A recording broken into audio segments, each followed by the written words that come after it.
In this video, we continue Chapter 8 talking about communications. And really what we're going to focus on in this video are accident investigations and proper reporting. So we'll talk about the purpose of an incident investigation team, and we'll then come up with proper reporting. So your ski area may have an incident investigation team.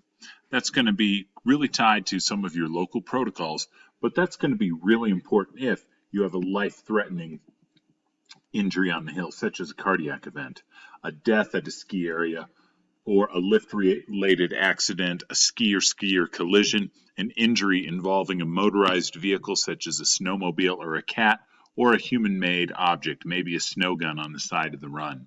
In any case, the documentation is going to be huge, and you're going to map out the incident. You're going to take photos of where perhaps the injured skier came to rest and what they struck, and photograph that from uphill and downhill and from the side with objects included to scale to give a sense of distance.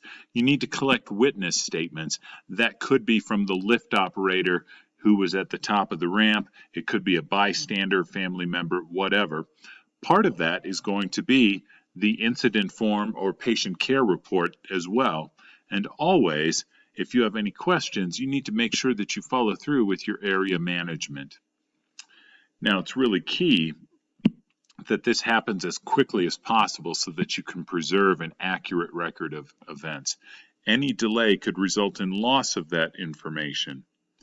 Now, in all of that, or just your average incident form, it's really important to just be professional.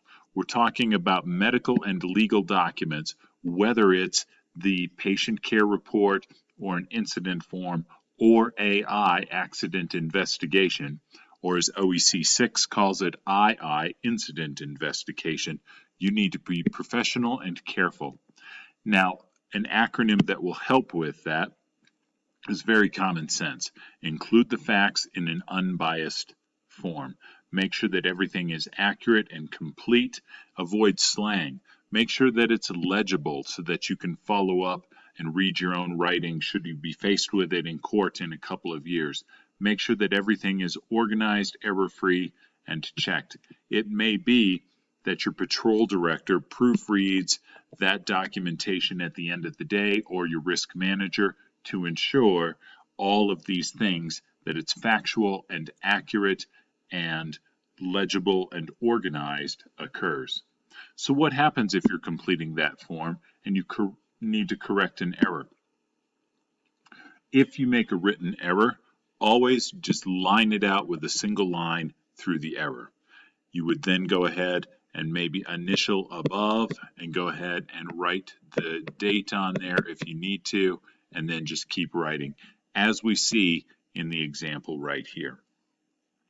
Occasionally, more information may be required to be included, so you can have an addendum.